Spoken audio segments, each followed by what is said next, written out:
बच्चे और होशियार, अब और 5 मिनट। ये तो मतलब लिबर्टी दी तो उसका फायदा उठाना हुआ ना, एथिक्स।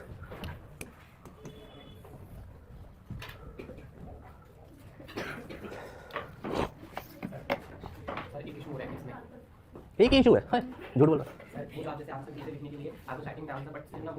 क्लास शुरू करते हैं और हम क्लास खत्म होने के बाद हम डिस्कस करेंगे, ठीक है? ठीक है, अब वेरी गुड। आप प्रगति पर हैं, ये तो पक्का है। तुम सोचो, कम से कम तुम इस बात को रियलाइज तो कर रहे हो। आधे से ज्यादा तो ये बात मानते तक नहीं है। ये वाला टॉपिक जल्दी से बता देते हैं, यहाँ से शुरू करते हैं। ये पढ़ के आए हैं आप, एक बार रिवाइज कराएं इसको। मैंने बोला था एक बार देखना, पीपीटी मिली थी या नहीं मिली थी? पूरी हुई थी, चलिए ठीक है। गुड मॉर्निंग क्लास, यहाँ पर क्लास शुरू करते हैं कल के कंटिन्यूएशन में।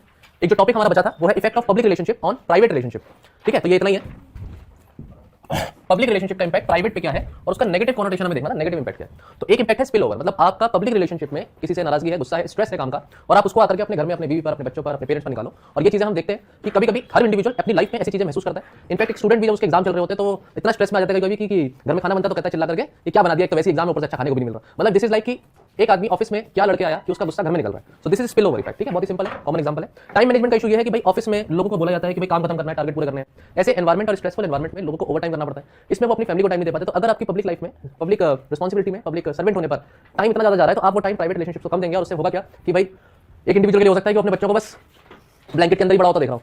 सुबह उठे तो बच्चे ब्लैंकेट में थे, रात को बच्चे ब्लैंकेट में थे, तो बच्चे की हाइट बढ़ गई ब्लैंकेट में। तो ऐसा हो सकता है कि भाई तुम चौथी क्लास से 8वीं क्लास में कब आ गए पता नहीं चला, है ना? जब रात सोते होते थे, सुबह निकलते सोते होते थे। इससे इंपैक्ट होगा कि उसका टाइम मैनेजमेंट प्रॉपर नहीं है। इसमें एक एग्जांपल और दे देते हैं कि मान लीजिए कोई आदमी बहुत ओवर टाइम करता है ना? तो कंपनी में, एक कंपनी की, एक ऑर्गेनाइजेशन, ये टॉपिक से हटके मैं टाइम मैनेजमेंट बता रहा हूं, ओवर टाइम कॉन्सेप्ट पर। अगर एक आदमी ओवर टाइम करता है तो एक कंपनी ऐसी है जिसकी आइडियोलॉजी कैसी है कि भाई एक आदमी ओवर टाइम कर रहा है, हमारी कंपनी के लिए मेहनत कर रहा है, कितनी अच्छी बात है, उसे इंसेंटिव मिलना चाहिए। बहुत सी ऐसी जॉब्स होती हैं जहां ये बोला जाता है कि अगर आप ओवर टाइम करते हो तो आपको एक्स्ट्रा पैसा मिलेगा, राइट? लेकिन क्या ओवर टाइम करना हमेशा सही है? मैं ये मानता हूं कि ओवर टाइम अगर कोई आदमी कर रहा है और उसको कभी महीने में एक बार काम पूरा नहीं हुआ और उसको रुकना पड़ा ऑफिस में, समझ में आता है।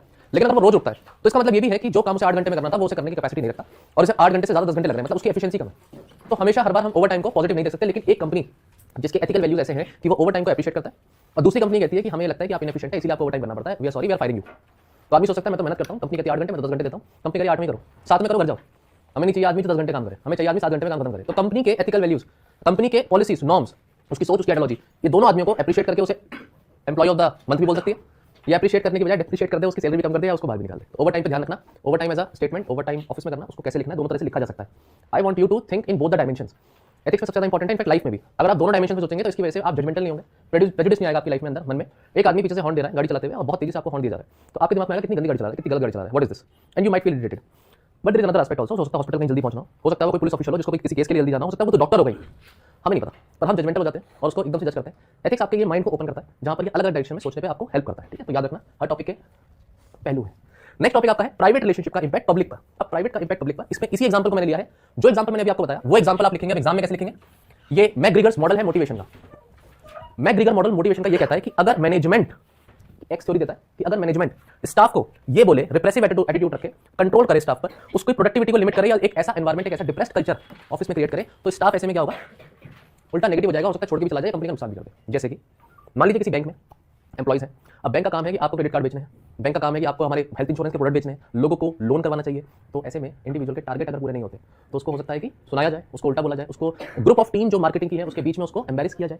ऐसा अगर कल्चर होगा, टॉक्सिक कल्चर जिसे हम बोल सकते हैं, तो इंडिविजुअल हो सकता है कि वो नौकरी भी छोड़ दे, हो सकता है कि आगे जाकर के कंपनी की बातें सुनना बंद कर दे, या उल्टा कभी गुस्से में आकर कंपनी का नुकसान भी कर दे, है ना? तो मैकग्रीगर्स मॉडल ये कहता है कि थ्योरी वाई भी है। पहली थ्योरी मैनेजमेंट से डायरेक्शंस आती हैं कंट्रोल होने की जो स्टाफ तक आती है, लेकिन वाई थ्योरी ये कहती है कि एक मैनेजमेंट और स्टाफ में, मैनेजमेंट अपने आप को मानता है कि वो एक रिस्पॉन्सिबिलिटी होल्ड कर रहा है जहां पर वो अपने स्टाफ को भी ये बोले कि आप अच्छा कर रहे हो, इनोवेटिव आइडियाज लेकर आओ, हमसे शेयर करो और हम प्रोडक्ट को बेटर कैसे बना सकते हैं, एनवायरमेंट में आपको क्या दिक्कत आ रही है हम काउंसिल करेंगे उसकी। ऐसा कल्चर क्रिएट करे जहां पर अचीवमेंट हो, डेवलपमेंट की बात हो और लिबरेशन हो क्रिएटिविटी के थॉट्स का, कि आप क्रिएटिव माइंड से सोचो, कोई दिक्कत नहीं, टेक योर टाइम। तो स्टाफ बहुत अच्छा महसूस करेगा, हेल्दी महसूस करेगा एनवायरमेंट में, और हो सकता है उसकी एफिशिएंसी और प्रोडक्टिविटी भी बेटर हो। इस मॉडल को रिलेशनशिप में यूज करिए। इस मॉडल को आपका जो पर्टिकुलर तरीका हो सकता है किसी कॉर्पोरेट गवर्नेंस में, जब एक टॉपिक आएगा आपका कॉर्पोरेट गवर्नेंस का, तो वहां पर भी आप इस चीज को लिख सकते हैं। अगर आपके एक सिविल सर्वेंट की क्वालिटीज की बात आती है तब भी आप इस टॉपिक को लिख सकते हैं कि एक सिविल सर्वेंट में अपने जो हायरार्की में लोअर स्टाफ है उसकी ओपिनियन को भी लेकर के वो आगे पुट फॉरवर्ड करें, उनके ग्रीवेंसेस को भी लेकर के आगे फॉरवर्ड करें और उनकी प्रॉब्लम्स का ध्यान भी रखें, प्लस उन्हें जब ट्रीट करें तो पोलाइटली, पेशेंस के साथ, और उनकी भी मेंटल हेल्थ और फिजिकल हेल्थ का ध्यान रखें। एक आप एनवायरमेंट में ऑफिसर हैं, आपके नीचे सबऑर्डिनेट्स हैं, तो अपने सबऑर्डिनेट से कैसे बिहेव करेंगे जब उसकी बात आएगी एग्जाम में लिखने की, तो आप इस मॉडल को दे सकते हैं। ये मॉडल को आप कॉर्पोरेट गवर्नेंस में दे सकते हैं, एज ए सिविल सर्वेंट दे सकते हैं। मैंने एग्जांपल यहां दिया, यूज ना करोगे ये तुम्हारी मर्जी पर है।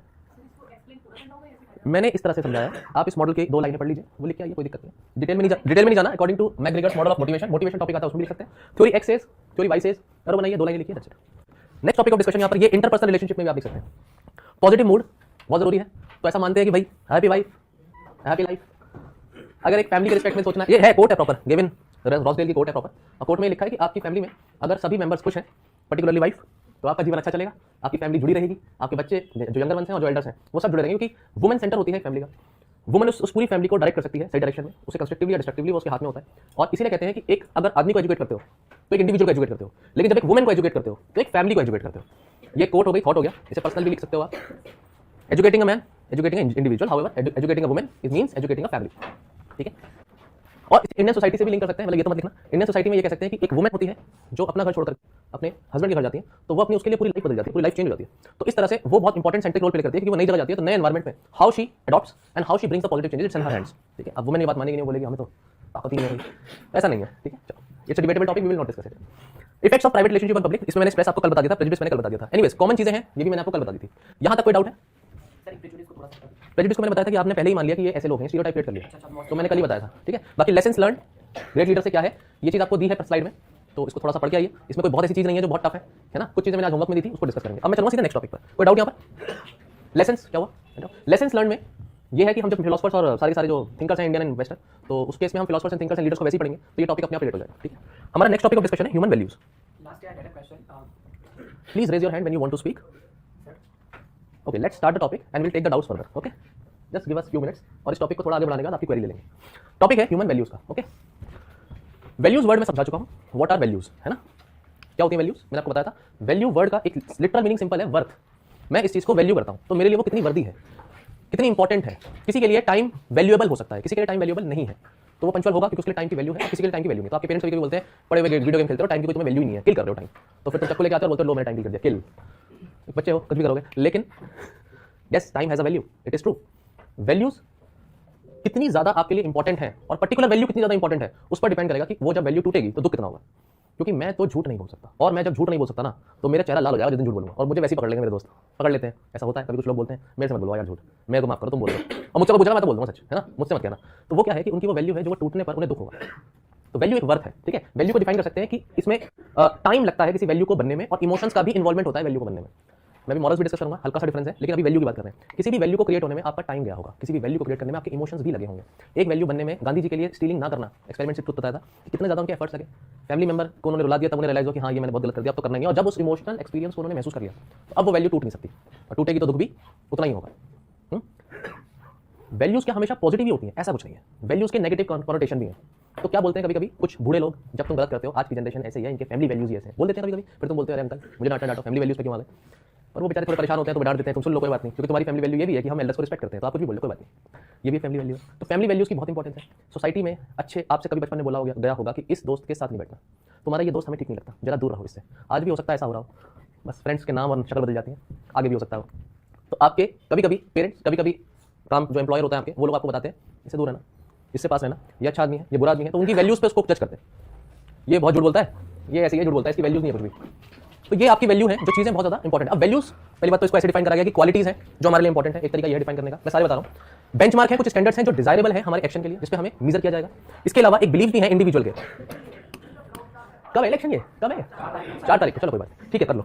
Basic beliefs an individual holds to be true, आपके खुद के बिलीव्स हैं जो आप बिलीव करते हैं कि हाँ मुझे इस पर रुके रहना है, टिके रहना है, क्योंकि आपकी वो वैल्यू है, मेरी वैल्यू। प्लस ये पर्सन टू पर्सन वेरी करेगी। तुम्हारे लिए मैंने बता दिया पंचुअलिटी कितनी इंपॉर्टेंट है, दूसरे के लिए कितनी इंपॉर्टेंट है। इसके साथ ऐसा हुआ है कि दोस्त को बोला 9 बजे आना और वो 9:30 बजे आ रहा है, कह रहा चलना ठीक है 5 मिनट ही तो है। अगर तुम उसमें से हो तो प्लीज दोस्त की इज्जत करो, और अगर तुम बेचारे टाइम तुम्हारा जा रहा है तो फिर उसे बोलो 8:30 बजे मिलना है, क्या कर सकते हैं, फिर तुम 9 बजे पहुंचना, वो भी 9 बजे पहुंचेगा। रिलेटिवली स्टेबल है आफ्टर सर्टेन एज, आपकी वैल्यू एक बार क्रिएट हो गई ना, तो उसके बाद उसका टूटना बहुत मुश्किल होता है। मैंने आपको फर्स्ट लेक्चर में बताया था, वैल्यूज बहुत बचपन से सोसाइटी में, एनवायरमेंट में, एजुकेशन में, फैमिली से एक बार बन गई तो उसका टूटना बड़ा मुश्किल है। अब गांधी जी की किस तरह से वैल्यू बनी, एग्जांपल हो गया, है ना। चलो अब मैं इसमें जो बताना चाह रहा था कि आपकी इसमें एवर नोट नहीं बोला, चलो कोई बात नहीं। वैल्यूज अलग अलग तरीके की, जैसे कि सर एक वैल्यूज होती है जिन्हें हम कहते हैं रिलीजियस वैल्यू। इसमें क्या एग्जांपल आएगा? अगर आपसे बोले रिलीजियस वैल्यू क्या है, बिल्कुल इंग्लिश में देना, ठीक है। रिलीजन आपको पीस सिखा सकता है, लेकिन एक रिलीजियस एस्पेक्ट हिंदुइज्म में है कि भाई वेजिटेरियन होना चाहिए, नॉनवेज नहीं खाना चाहिए, बीफ नहीं खाना चाहिए। वेजिटेरियन होना एक वैल्यू हो गई, और जिस दिन तुम्हें पता लगा रेस्टोरेंट में तुमने चिकन टच कर लिया है, उस दिन अपने दोस्त की शक्ल देखना या अपनी शक्ल देखना, हे भगवान ये क्या पाप हो गया, अब हम गंगा नहाएंगे। सही है भाई, अगर तुम्हें लगता है कि गंगा से नहाने से तुम्हारे पाप थोड़े धुल सकते हैं तो करना ही चाहिए, वो तुम्हारा बिलीफ है, कोई दिक्कत नहीं है। लेकिन उस मोमेंट पर जिस समय तुमने ट्यूसडे को अंडे खा लिए, अरे यार आज ट्यूसडे था, ये जो है ना तुम्हारी वैल्यू क्रिएट हुई थी कि हम ट्यूसडे को अंडे नहीं खाते, बाकी दिन खाते कोई दिक्कत नहीं, हमें कोई फर्क नहीं पड़ता। ट्यूसडे पता नहीं हमें क्यों फर्क पड़ता है, देखो खाते तो खाते हो, नहीं खाते तो नहीं खाते, लेकिन किसी के लिए मन में ये होता है। इसमें भी कॉन्सेप्ट है, अगर तुम्हें कभी बहस में आ जाओ, तुम इस साइड हो या उस साइड हो, दोनों तरफ से बताता हूं। देखो कोई इंसान हो सकता है एवरी ट्यूसडे मंदिर जाता हो और वो सुबह उठ करके उसका ये मतलब रूटीन हो कि every Tuesday I will go to the temple, let us say, और X Y Z places, but temple के रिस्पेक्ट में बता रहे हैं। तो इसलिए उसको लगता है कि आज मेरा भगवान से कनेक्शन थोड़ा बढ़िया वाला है, तो हम जो है इस बात की इज्जत करेंगे कि हम, हमारा हिंदुइज्म ये सिखाता है कि हम वेजिटेरियन रहेंगे और हम इसमें कुछ भी ऐसा नहीं खाएंगे, आज ना प्याज खाएंगे ना अंडे खाएंगे, कल से शुरू करेंगे, कोई दिक्कत नहीं, कल ऑमलेट बनाना मिस हुआ आज नहीं। तो ये सेक्रीफाइस है, और सेक्रीफाइस के बिना वर्शिप करना तो गांधी जी भी कहते हैं, जो तुम होमवर्क करके आए हो आज अपना, ठीक है, कुछ लोग नहीं करके आए, कोई बात नहीं, याद आ रहा है, अब यार वैल्यू है, टीचर की बात की कितनी वैल्यू करी तुमने, पढ़ा दिया टॉपिक, लो नहीं वो तो ठीक है, वो तो एग्जांपल हो गया है कि रिलीजियस वैल्यू इतनी ज्यादा थी कि रिवॉल्ट तक कर गए, लेकिन सिर्फ अकेला कारण नहीं था। हम जनरल डिस्कस कर रहे हैं, मैंने एग्जांपल दिया। अब दूसरा एग्जांपल है वैल्यू में, ह्यूमन वैल्यूज इन जनरल, एक ऐसा शब्द जो आपका सिलेबस का भी पार्ट है, तो इसका तो एग्जांपल दे दो, ह्यूमन वैल्यू क्या है। जॉय एक ह्यूमन वैल्यू है भैया, सेटिस्फैक्शन सबको चाहिए, सेटिस्फाइड लाइफ होता किसी को भी नहीं चाहिए, सबको है। एक तो एक बड़ा कॉन्सेप्ट है आज के सिनेरियो में कि टाइम सबके पास नहीं है ना टाइम, और पहुंच कहीं कोई रहा नहीं है, सारे वहीं हैं, लेकिन टाइम किसी के पास नहीं है। अजीब सा कॉन्सेप्ट है, पता नहीं, पहले टाइम सबके पास हुआ करता था और किसी को कहीं जाना नहीं था, आज सबको कहीं ना कहीं जाना है, लेकिन सब वहीं पर टाइम किसी के पास नहीं है। तो ये अजीब सा कंट्रोवर्सी है, माइंड में कभी सोचना इसको। लेकिन फिलहाल ह्यूमन वैल्यूज में जॉय, सेटिस्फैक्शन है ना, खुशी, ये ऐसी चीजें जो ह्यूमन कोर है, ह्यूमन वैल्यूज का एकदम कोर है भाई, सबको चाहिए खुशी। कोई ऐसा नहीं है जो जीवन में सर फोड़ना चाहता है दीवार के साथ, स्ट्रेस में रहना चाहता है, उसे खुशी चाहिए। जॉय तुम्हारे जीवन का पार्ट है, बीइंग सेटिस्फाइड, कंटेंट जो आपका सेटिस्फाइड लाइफ है वो आपको चाहिए। सेटिस्फैक्शन BMW में या नैनो में वो बात की बात है, सेटिस्फैक्शन एक कोर है ह्यूमन वैल्यूज के साथ साथ। अगर हम बात करें भाई सर आप एस्थेटिक वैल्यू भी कुछ होती है क्या होती है एस्थेटिक वैल्यू, एच आएगा ना, एस्थेटिक वैल्यू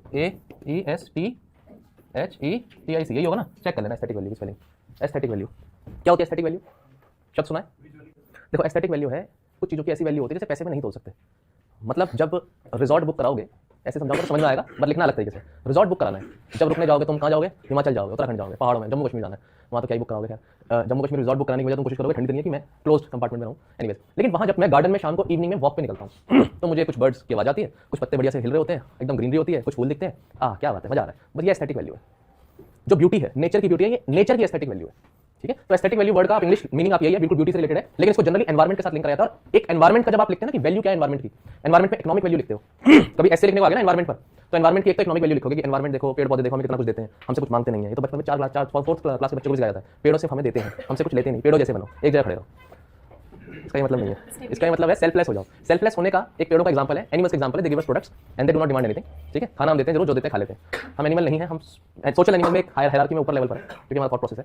लेकिन एस्थेटिक वैल्यू जैसे एनवायरमेंट की इकोनॉमिक वैल्यू है, ऐसे ही एस्थेटिक वैल्यू भी है। तो एस्थेटिक ब्यूटी उसको भी तो तुम स्टेक पे लगा रहे हो जब एनवायरमेंट का डिस्कशन करते हो, ये वैल्यू आ गई।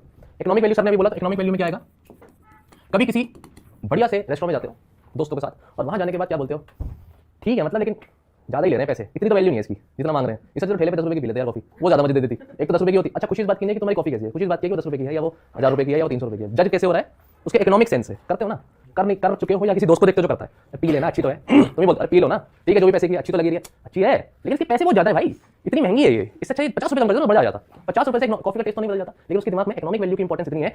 प्लस किसी कंपनी में हो सकता है किसी मैनेजर के लिए उसकी इकोनॉमिक वैल्यू कंपनी को चलाने की, बिजनेसमैन के लिए बहुत इंपॉर्टेंट हो। इकोनॉमिक्स में क्या लिखेंगे, इकोनॉमिक्स में आएगा वर्थ ऑफ द थिंग, उसकी एफिशिएंसी के बारे में लिखेंगे या उसकी इफेक्टिवनेस के बारे में लिखेंगे। तो ईज बना दीजिए, इसमें पहला ई आएगा आपका इकोनॉमी, दूसरा एफिशिएंसी और तीसरा इफेक्टिवनेस। तो गोला बना दो, 3 गोले बना दो, इसमें इकोनॉमी लिख दो, इसमें इफेक्टिवनेस लिख दो, इसमें एफिशिएंसी लिख दो, और बीच में ये यहाँ पे सर्कल कर दो, ये वेन डायग्राम दे रहा हूं मैं आपको एग्जाम बनाने का, बीच में सर्कल कर दो और बोलो कि ये अचीव करने की कोशिश है।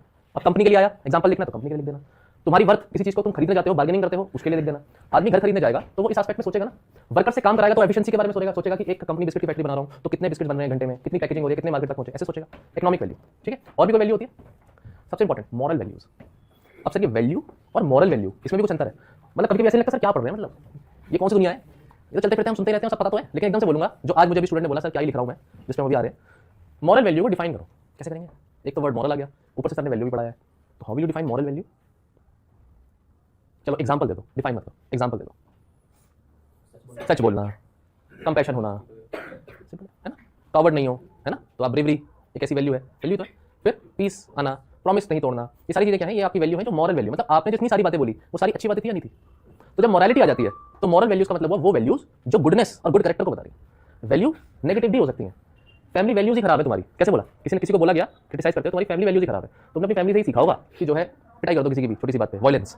लेकिन ऐसे में अच्छी वैल्यू क्या है, नॉन वायलेंस, कंपैशन। तो मॉरल वैल्यू जब आएगा इसका मतलब क्या है, we are talking about virtuous and अच्छी वैल्यूज की बात कर रहे हैं, जो पॉजिटिव है, यूनिवर्सल भी होती है कभी कभी, ठीक है, याद रखना। चलो ठीक है, ये सब हो गया।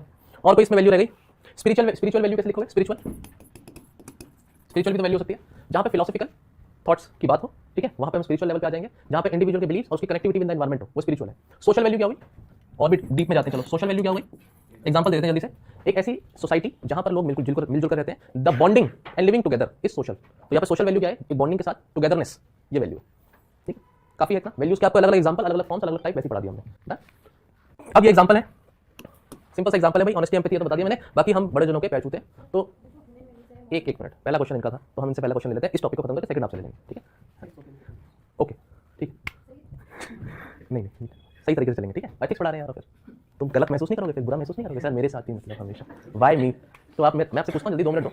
इसमें क्या है कि हम एल्डर्स के पैर छूते हैं, ये हमारी इंडियन फैमिली ट्रेडिशन के हिसाब से कल्चरल वैल्यू है या नहीं है, कल्चरल वैल्यू है। लेकिन आप मान लो विदेश जाते हो पढ़ने के लिए, आप जाओ, आपके ब्रदर जाए, कोई यंगर ब्रदर जाए, कोई भी फैमिली में जाए, या फ्यूचर में आप कभी जाओ, वहां पर आपको डिप्लोमेट मिले, मान लो सर्विसेज में चले गए, फॉरेन सर्विसेज में अच्छे दिन आ गए, तो बाहर जाकर के, बाहर गाँव में जाकर के आपको पता चला कि आपके जो सीनियर्स वगैरह हैं कुछ वो दूसरी कंट्री के हैं, सब मिलकर मिलजुल के काम कर रहे हैं अपना, तुम भी लैंग्वेज सीख रहे हो, वहाँ की एक फॉरेन ऑफिसर जाएगा, लैंग्वेज वगैरह भी सीखेगा, ट्रेनिंग वगैरह होती है आपकी पूरी, जो भी होता है। पर वहाँ पर आपको एक बहुत अच्छे मेंटर मिलते हैं जो आपकी एज से 20 साल बड़े हैं, आपको बड़ा अच्छा लगता है, सीखने को बहुत मिलता है। लास्ट में जाते हुए कि आपकी कल्चरल वैल्यू ऐसी कि आप जाकर उनके पैर छू लेते हैं, थैंक यू सो मच,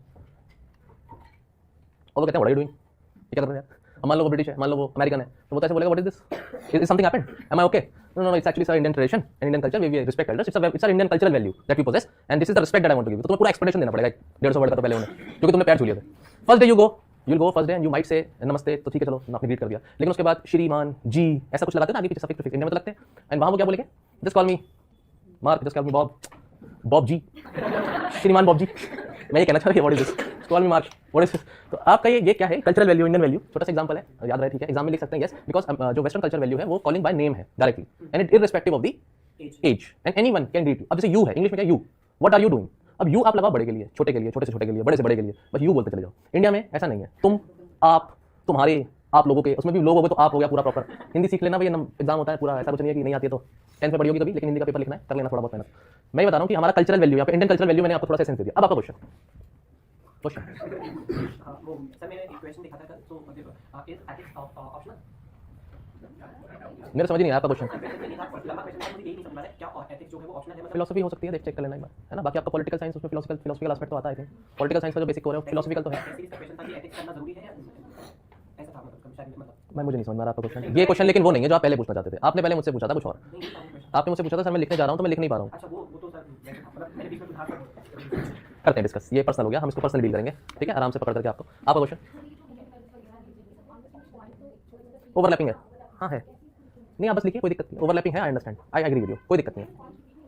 नहीं तो आप 2 पॉइंट ऊपर जो लिखेंगे वो रिपीट नीचे नहीं करेंगे, डेफिनेटली बात का ध्यान रखेंगे। बाकी वैल्यू एक सिंपल, एक सिंगल वर्ड में बताई जाती है। मॉरल्स एंड मोरालिटी में थोड़ा सा आ जाता है कि ये क्रिएटिव है, ये पैशनेट है, तो आप वैसे यूज करते हैं। ये इंडिविजुअल रिस्क ले सकता है, मैंने 3 बातें बता दी अभी, रिस्क लेना, रिस्क ज़्यादा लेना, रिस्क ज़्यादा होना लाइफ में, एज पे रहना, एक ये वैल्यू है। भाई मेरे को फैमिली बिजनेसमैन है, हमें पता है हमने एक रात में 10 करोड़ रुपए भी कमाया, हमने एक रात में जो है पानी पी के भी सोए हैं, हमें सब पता है, हमने सब सारे दिन देख लिया, जमीन पे भी सोए हैं, ऐसे में भी सोए हैं, हमें रिस्क लेने के लेकिन एपेटाइट है। एक आदमी है भाई वो गवर्नमेंट सर्विस में 40 साल से, उसके तो हालत खराब हो जाती है जब उसके अकाउंट में 3 लाख से नीचे जाता है, कभी 2,99,000 हो गए, हाथ कांप गए, पैसे कम हो गए मेरे तो। जो पहली तारीख को पैसे आने हैं, जब रिटायरमेंट हो तो दिक्कत होगी, पहली तारीख को पैसे आने बंद हो गए, अब मेरा जीवन कैसे चलेगा। 2 तरीके के लोग हैं सोसाइटी में आपके, तो रिस्क एपेटाइट होना या नहीं होना, क्रिएटिविटी होना या नहीं होना, ये इस तरह से आप मोरालिटी को थोड़ा सा स्टेटमेंट वाइज बताते हैं, कैरेक्टर वाइज। बाकी मॉरल जब वैल्यू लगाते तो सबने तो ऐसे ही बोल दिया, मॉरल्स और वैल्यूज मिलाकर मॉरल वैल्यूज भी, अब ऑनेस्टली मॉरल वैल्यू है ना, स्टीलिंग नहीं करना मॉरल वैल्यू है।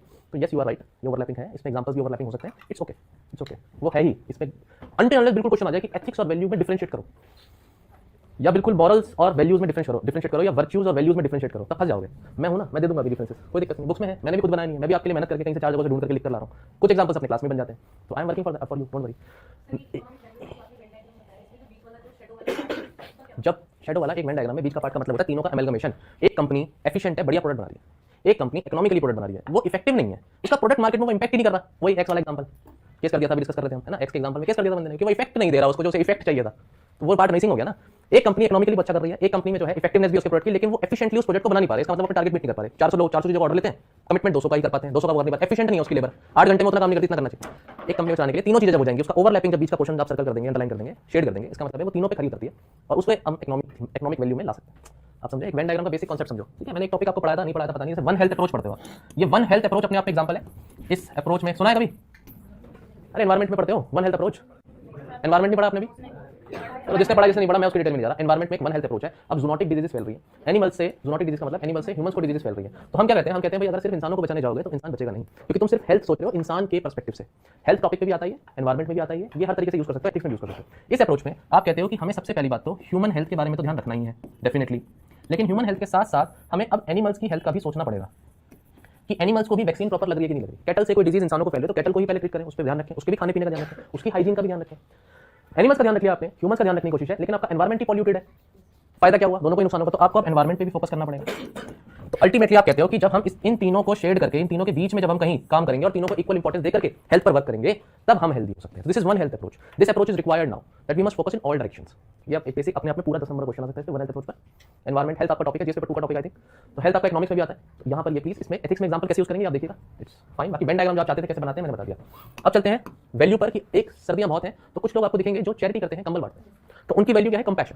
एम्पैथी के भी नेक्स्ट स्टेप पर कंपैशन है। किसी की नहीं, किसी को लगता है अरे 10 कंबल मिल गए, बाकी आगे जाकर बेच देते, कुछ नहीं है, पैसे कमाते हैं, तुम तो बांट रहे हो। एक बहुत ही छोटा सा कॉन्सेप्ट है। मंडे को भगवान जी शंकर जी पर दूध चढ़ाना। कुछ लोग कहते हैं दूध वेस्ट हो रहा है, कुछ लोग कहते हैं कि ये तो मेरा बिलीफ है और दूध वेस्ट नहीं हो रहा, वो तो शंकर जी को चढ़ रहा है। मैं रिलीजियस एस्पेक्ट में 2 आपके पर्सपेक्टिव हैं जहाँ डिस्कस करूंगा, बाकी आप भी सोचना, मेरा अपना ओपिनियन हो सकता है इसमें कि वो वेस्ट है या वो यूसेज है। पहले तो आप बताओ क्या लगता है?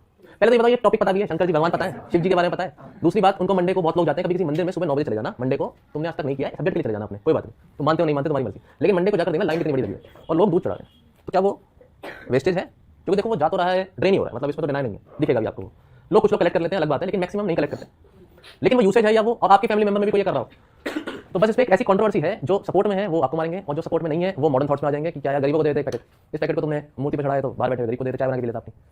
What is the concept? What do you think? Take your time. इसमें मैं क्या कह रहा हूँ, मैं कह रहा हूँ सोचना, इसको डिस्कस कर लेंगे, इनफॉर्मली क्लास की बात कर लेंगे। इसमें आप एग्जांपल कोट कर सकते हैं राधा कमल मुखर्जी का।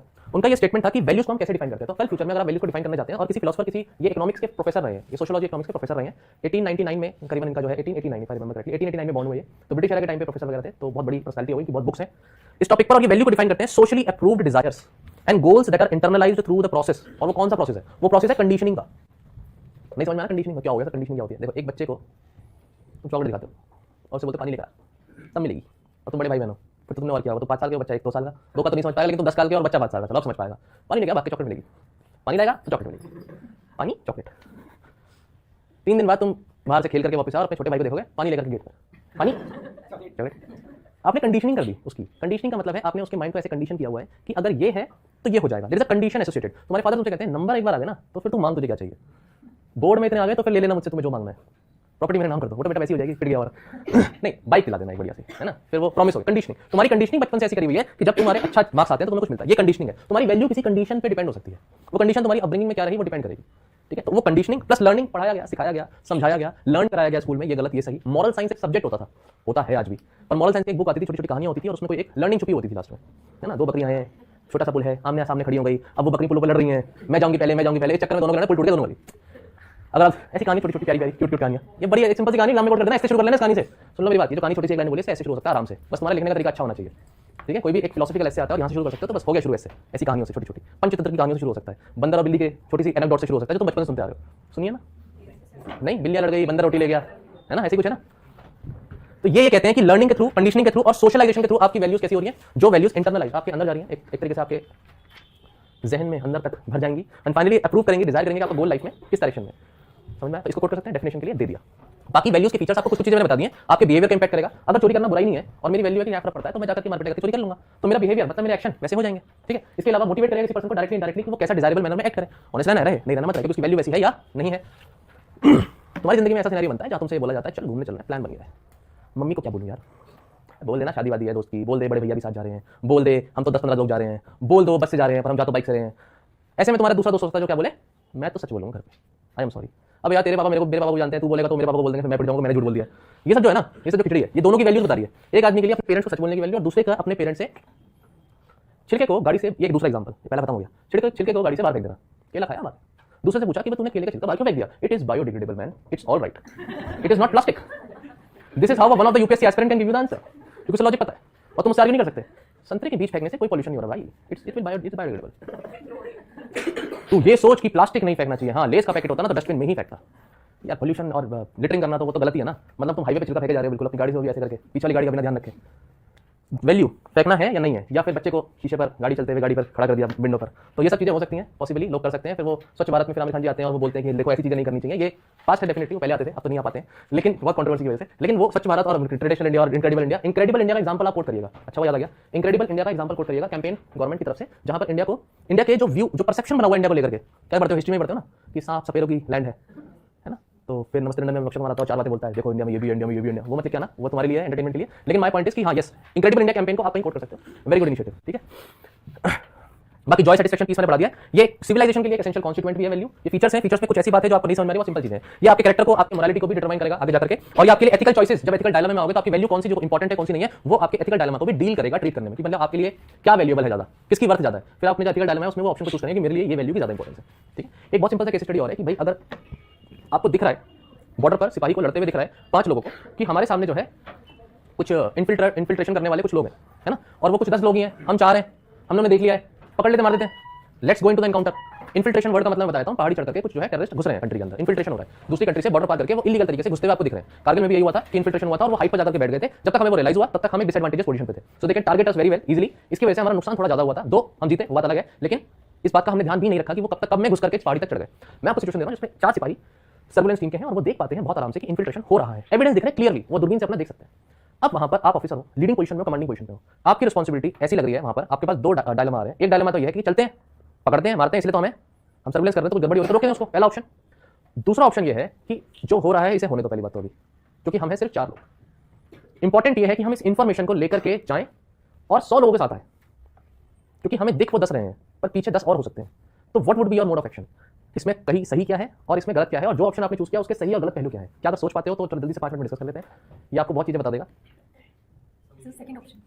फर्स्ट ऑप्शन में कुछ कमियां हैं, सर ने एक कमी तो बताई थी कि अगर आप चारों की यहाँ पर एनकाउंटर में एक पॉसिबल सिचुएशन में एलिजिबिलिटी हो जाती है तो वो इन्फॉर्मेशन जा नहीं पाएगी, क्योंकि लेट सपोज आपके पास जो इक्विपमेंट है उससे कम्युनिकेशन हो नहीं पा रहा है, वरना तो कोई प्रॉब्लम नहीं थी। तो आपको 50 मीटर 500 मीटर या 1 किलोमीटर 2 किलोमीटर नीचे जाना पड़ेगा और जाकर के इन्फॉर्मेशन देना होगा।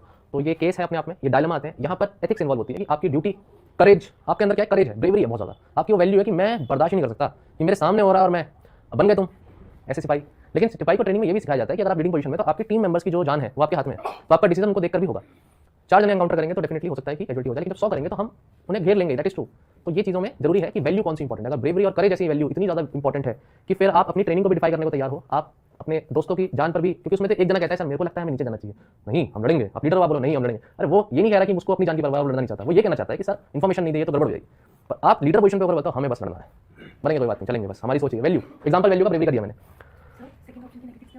सेकंड ऑप्शन का नेगेटिव हो सकता है, जब तक आप वापस आओ कहीं और चले गए, चिया ले गई, वो लोग कहाँ गए, मिल ही नहीं रहे, अब घुसे तो थे, अब 100 मीटर के दायरे को या 200 मीटर के दायरे में ढूंढो, अब जंगल में कहाँ चले गए, पहाड़ों में कहाँ छुप गए, सामने दिख रहे थे, गोली मारनी थी यार।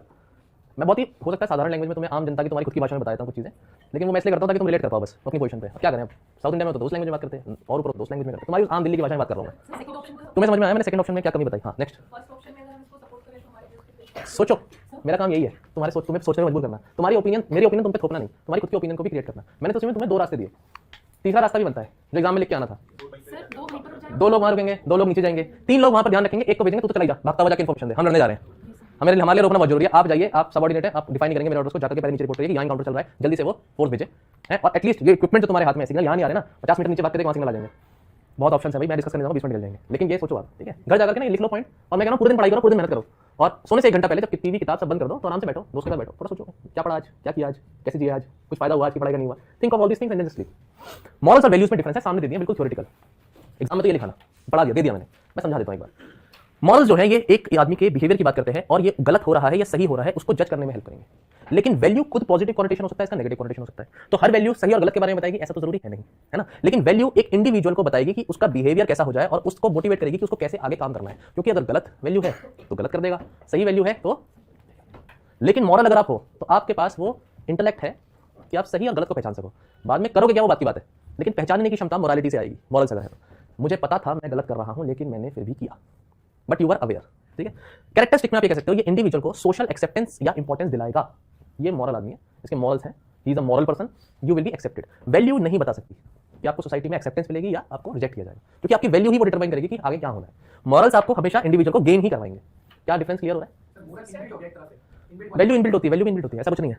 वैल्यू तो बन गई, 25 साल का आदमी हो चुका है, पैट्रियार्की घुस चुकी है उसके अंदर, अपने घर में बचपन से देख रहा है, 3 बड़ी बहनें उसकी, हमेशा उसको खाने को मिला ज्यादा और बहनें रही हैं भूखी, फादर ने मदर ने उसे पढ़ाया, 3 बहनों को नहीं पढ़ाया। सबसे छोटी वाली तो फिर नहीं पढ़ ली, बड़ी वाली तो कोई किताब ही नहीं देखी।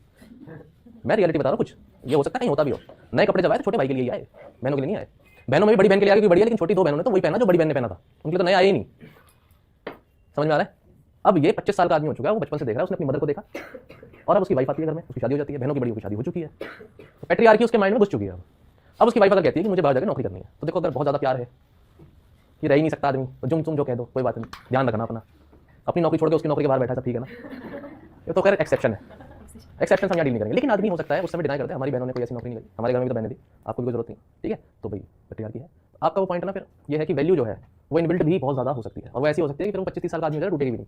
इसलिए ऑफिसर्स को बोला जाता है कि जितनी जल्दी वो बने, 22-23-24 साल की उम्र में तो बढ़िया है, तुम्हारी उम्र भी बहुत ज़्यादा हो जाती है जब, तो फिर यूपीएससी पैनल भी ये कहेगा कि यार ये 30 साल का बंदा है, इसकी वैल्यू बन चुकी होंगी कुछ ना कुछ, अब उसे तोड़ना और चेंज करना बड़ा मुश्किल है। 22 साल का कोई आदमी आ रहा है, 23 साल का आ रहा है, आपकी जो एज है बिल्कुल परफेक्ट एग्जाम निकालने की, तो क्या है कि फिर वो परफेक्ट एज होती है, आपको एक्सेप्टेबिलिटी, और इनफैक्ट जब जॉब में जाओगे भी तो आप आराम से एडजस्ट भी हो पाओगे। हो सकता है आप किसी वैल्यू के साथ गए और फिर बाद में जैसा उल्टा सीधा हो गया, बाद में मम्मी मैं आ रहा हूँ छोड़ करके, आईएएस बना था, सॉरी अब नहीं कर पाऊंगा, हो कुछ भी सकता है। हमने बस एक पैट्रियार्की वाला एग्जांपल देके ये बताया कि वैल्यू इनबिल्ट हो सकती है, बस इतना ही डिस्कशन था, ठीक है। हो सकता है, बिल्कुल हो सकता है, वैल्यू चेंज हो सकती है, ऐसा नहीं है कि ये परमानेंट है, things can change, it will take time also.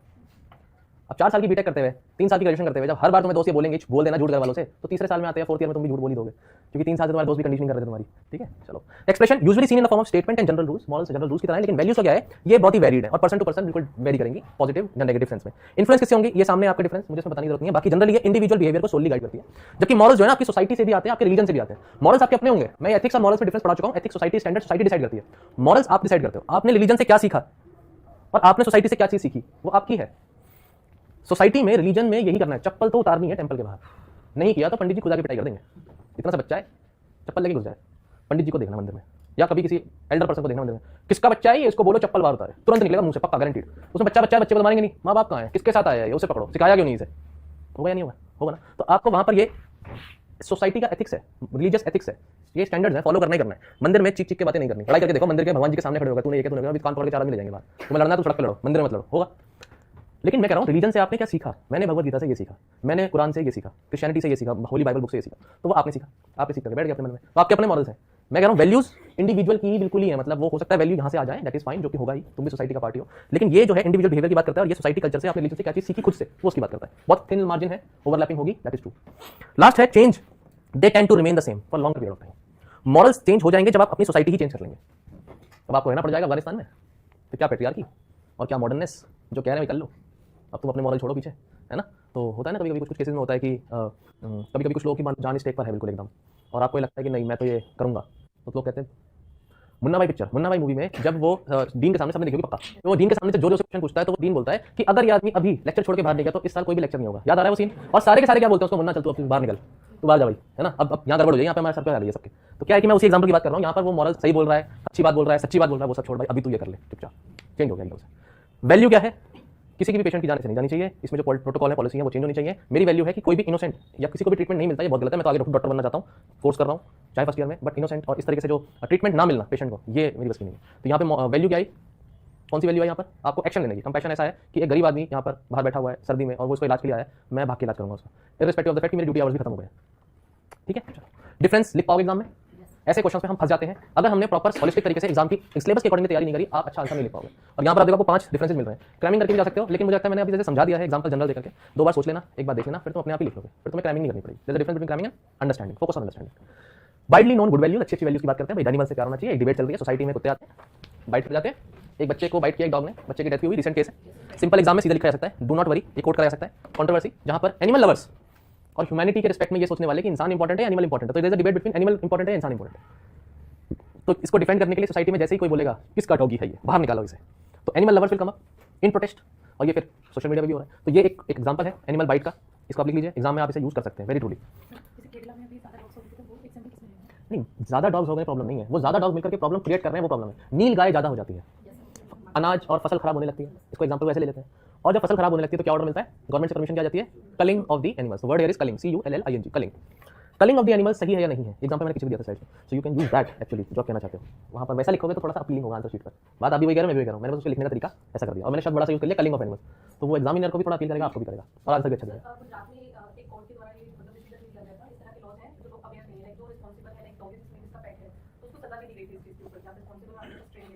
अच्छा ठीक है, लेकिन मुझे एग्जाम्पल याद आया, एग्जाम में कौन सा लिख सकते हैं, है ना, मैं तो वही सोचूंगा। देखो सॉरी, आप ठीक है, गलत नहीं कर रहे। मैंने एग्जाम्पल जो दिमाग में आया और तुम भी लिख सकते हो वो है एक्सोटिक एनिमल्स को रखने के रूल्स एंड रेगुलेशंस है। अभी निकले, अगर आपको एक्सोटिक एनिमल को रखना है तो आपको उसमें गवर्नमेंट को नोटिफाई करना पड़ेगा, उसकी नंबरिंग होगी प्रॉपर एनिमल की। एक टर्टल नहीं पाल सकते अपने घर में ऐसे ही, उसके लिए फिर उसके आपको पूरा प्रॉपर पेपर भी करना पड़ेगा। पता है नहीं थी रूल्स रेगुलेशन, तो इनका रूल्स एंड रेगुलेशन वाले टॉपिक से मुझे एकदम याद आया, इस एग्जाम्पल को भी यूज कर सकते हैं कि एक्सोटिक एनिमल्स को रखने के लिए रूल्स एंड रेगुलेशंस, और वो क्यों जरूरी है, इसलिए जरूरी है क्योंकि मैं अपनी बात को यहाँ पर सब्सटेंशिएट करता हूँ। देखो इसके लिए भी तो रूल्स है, तो देखो मैंने अपनी बात को भी ऐसे सोचा, एग्जाम्पल कहीं का अपनी बात को सही ठहराने के लिए आपने यूज कर लिया, ये करना है एथिक्स में। ठीक है, लिख लिया कुछ, आगे चलते चलो। Next, respect your family, family को रिस्पेक्ट करना सिंपल है, गुड वैल्यू है, इसमें ज्यादा कुछ है नहीं। Aim high and work hard for your dream. Dream देख लूं पहले, इसलिए मैं 12 घंटे सो जाता हूं दिन में, क्योंकि मुझे ड्रीम देखना है। और दूसरा कहता है ड्रीम तो देख लिया था 5 मिनट में ही, अब मैं 12 घंटे काम करता हूं उसे अचीव करने के लिए। डिफरेंस है बस। इसको आप हार्ड वर्क, ड्रीम, कहानी है ना उन्हें, इसमें वो कहते हैं कि भाई आदमी से पूछा जाता है कि काम क्यों करना है, काम इसलिए करना है, पैसे, पैसे से क्या होगा, पैसे से होगा कि तुम जो है आराम की जिंदगी जियोगे। कहता है वो तो पेड़ के नीचे वैसे कर रहा हूं, वो तो पेड़ के नीचे वैसे कर रहा हूं, तो उसमें मैं काम क्यों करूं। तो ये अलग अलग थॉट्स हैं, ध्यान रखना। एनीवेज, फैक्टर्स जो प्ले करते हैं अच्छी इनकलकेटिंग वैल्यूज को इनकलकेट करने में। गॉड, रिलीजन, मैंने एग्जांपल दे दिया है, वो कैसे आपके अंदर अच्छी वैल्यूज को इनकलकेट कर सकता है। बहुत सारी छोटी छोटी स्टोरीज हैं हमारी माइथोलॉजी में जो इन चीजों को से आपकी वैल्यूज को बनाती है, जो आप बचपन में देखते आ रहे हैं। जल्दी से रामायण की कहानी में से एक वैल्यू निकालो और एक छोटी सी कहानी निकालो, बताओ कुछ भी जो याद आ रहा हो। रामायण की पूरी कहानी में से तो यहाँ पर वैल्यू क्या है कि भाई एनिमी को भी आपने ह्यूमैनिटी ग्राउंड पर ट्रीट किया और उनका जो प्रॉपर, ठीक है, वैल्यू यहाँ पर ये क्रिएट होती है कि लक्ष्मण की even if he was married but he decided कि उसके एल्डर ब्रदर के लिए जो रिस्पॉन्सिबिलिटी है वो अपनी फैमिली लाइफ को छोड़ करके उनके साथ वो वन में जाएंगे।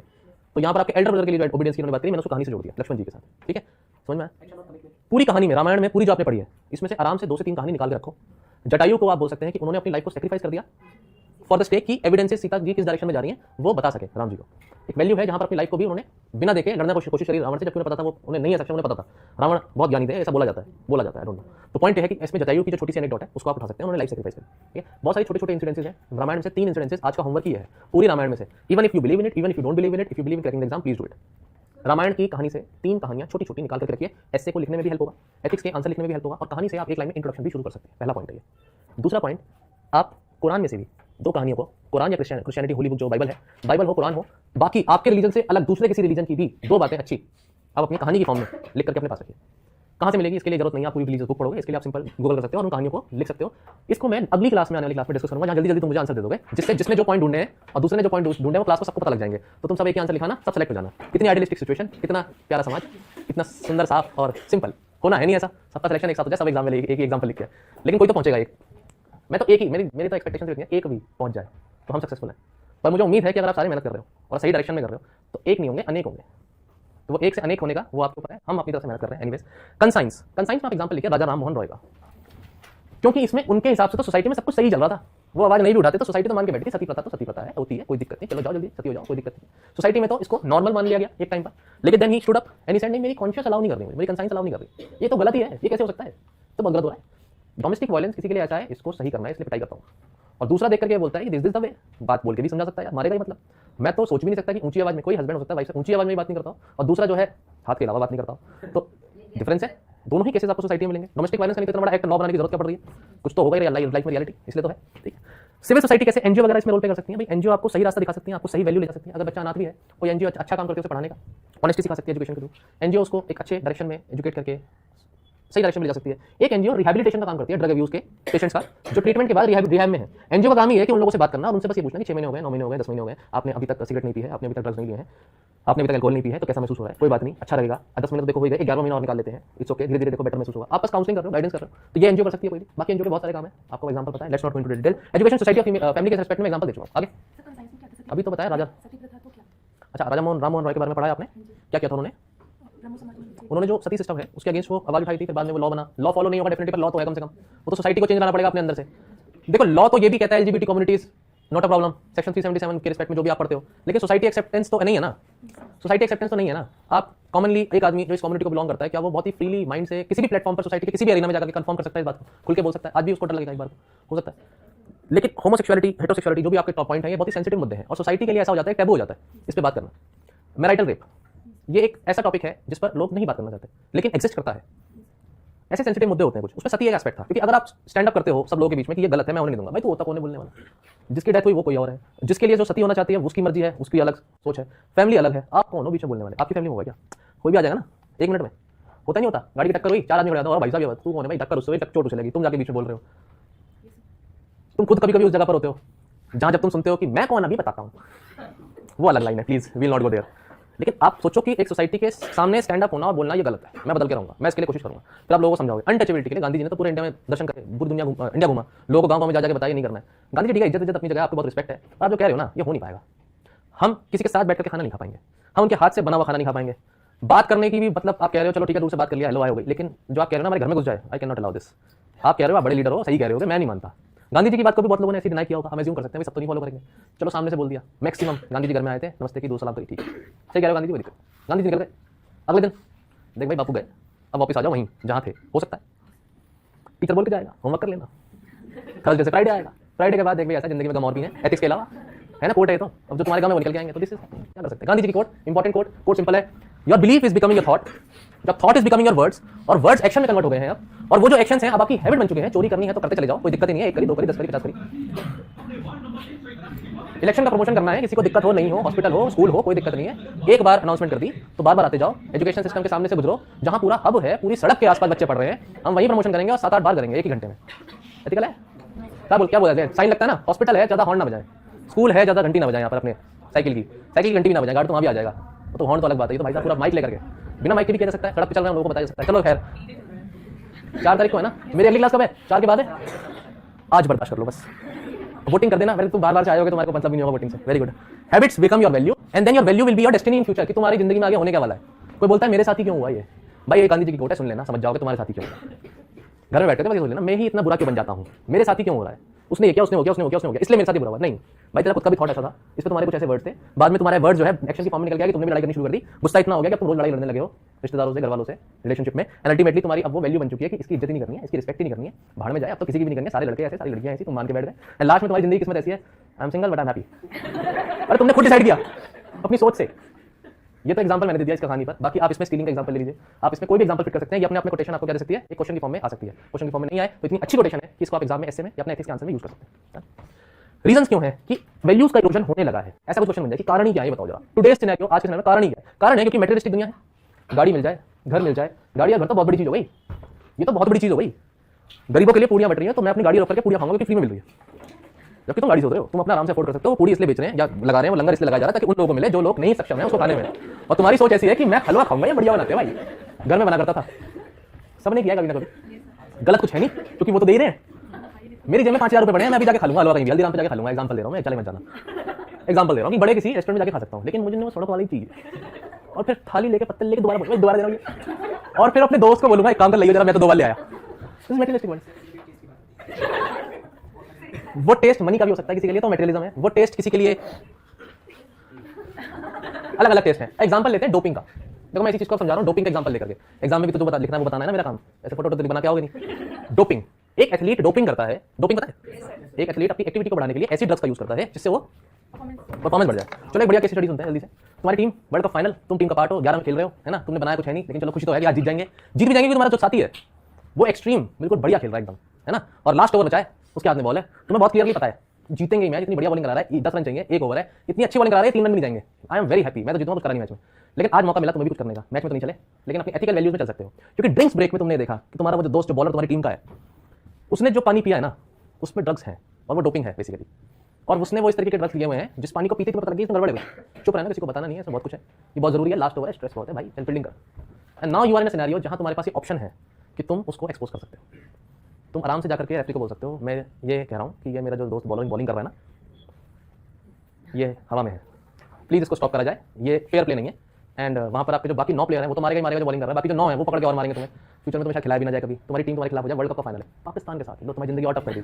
बांग्लादेश होती ना, मैं कहता कल कोई बात नहीं रोक देंगे, पाकिस्तान है, मैं तो खुद 2 फूट पी करके आ गया हूँ फील्डिंग करने, क्या करोगे, क्या करोगे, क्या सही है उस समय, ओवर चलने दोगे, 3 बॉलें देख लेता हूँ, अगर मैच जीत रहा हूँ तो एक्सपोज कर दूंगा, व्हाट विल यू डू, तुम मैच को होने दोगे, तुम मैच को रोक दोगे, शोर मचा दोगे, ये केस ये सिनेरियो तुम्हारी लाइफ में एज अ ऑफिसर भी आ सकता है, ये सिर्फ इस बात नहीं हो रही गेम चल रहा है, गेम में तो है ही है, एज अ ऑफिसर भी तुम्हारे केस सिनेरियो ऐसा आ सकता है कि डिस्ट्रिक्ट है, डिस्ट्रिक्ट में लोग हैं, लोगों की मदद सकती है, हॉस्पिटल बन रहा है जबरदस्त, ऐसा हॉस्पिटल डिस्ट्रिक्ट में बना नहीं है, इसमें पैसा लगाने वाले ट्रस्टी हैं, मतलब थैंक गॉड कम से कम ये लोग कुछ तो अच्छा सोच रहे हैं, पर ये जो पैसा लगा रहे हैं ना हॉस्पिटल बनाने में, ये मनी लॉन्ड्रिंग का है, और ये मुझे पता लग गया है, और मेरे पास बस ये एक पीस ऑफ पेपर है जिसे मुझे मीडिया में लीक करना है, या इसको मीडिया तो बहुत बड़ी बात हो गई, अपने डिपार्टमेंट में भी तुम अगर एक बार एड्रेस कर दो कहीं तो ये हॉस्पिटल काम रुक जाएगा, 4 लोग अरेस्ट होंगे, और ये पक्का है कि अगले आने वाले फिर 10 साल भी ऐसा हॉस्पिटल इस जगह बन नहीं पाएगा। क्या करोगे वो तो एक एस्पेक्ट है, ये सिचुएशंस है, पहले चलते हैं उस एग्जांपल में, फिर वही कहते हैं ना सिलेबस नहीं हो रहा, यही कारण है, मैं समझ गया। चलो छोड़ो, छोड़े फिर इसको आगे। अरे अब तुम्हारे पास फिर क्या ऑप्शन है कि जब तुम गेम खेल रहे हो तो तुम क्या करोगे? तुम जल्दी से कुछ सोच के बताओ पहले, एक दो चीजें फिर मैं बताता हूँ। ऑब्जेक्टिव सिंपल रखते हैं, या तो गेम रुकवाओगे या गेम चलने दोगे, पहले ये क्लियर करो। चलने देंगे, हमने डिसीजन लिया गेम चलने देंगे, क्योंकि हमारे देश से ज्यादा बढ़कर कोई नहीं है, लोगों का विश्वास जुड़ा हुआ है, लोग हम पे निगाहें टिकाए हुए हैं, और एक बार इंडिया जीतता है तो वर्ल्ड लेवल पर इंडिया की जो प्रेस्टीज बढ़ेगी ना, उसके आगे तो बहुत छोटी कीमत है। 2-3 गुट तो सबने मार लेना चाहिए यहाँ पर, एक ही प्लेयर के फिर 5 प्लेयर भी टॉप करने का दिक्कत है, सारे मिलकर के करते हैं ड्रेसिंग रूम में, क्योंकि देश को जिताना है। एक ही करने से आ जाएगी, लेकिन आपका ये कहना है कि हम गेम को चलने देंगे, मैं बस उस पर आ रहा हूँ। तो मतलब हम पूरी टीम मिलकर के ड्रेसिंग रूम में करते ना ये काम, कैसे पता? एक मिनट, सॉरी, मैच फुटबॉल का है, अब बता पूरी टीम को नीड है कि नहीं है ना? मिडफील्डर में ये गड़बड़ हो गया है ना? अब तो मैंने जब बेसबॉल बोल दिया, आप बता। तुम्हारा फुटबॉल एक ऐसा गेम है जिसमें हर आदमी को एवरी मोमेंट एक्टिव रहना है। क्रिकेट एक ऐसा गेम है जिसमें आप थोड़ा सा फील्डिंग पे हो तो इजी को हो सकते हो, ओवर्स के बीच में टाइम मिलता है। फुटबॉल एक इतना कंटिन्यूस गेम है कि 45 मिनट सेशन में आपको प्लेयर बस भागता हुआ दिखेगा। कभी-कभी तो कुछ ऐसे भी होते हैं जब लोकल घर में खेल रहे होते हैं, कॉलोनी में खेल रहे, बॉल भी नहीं आती, बस भागे होते हैं बाहर, लेकिन रहा होता है, ये पक्का है। तो देन चलो अब आप बोलो।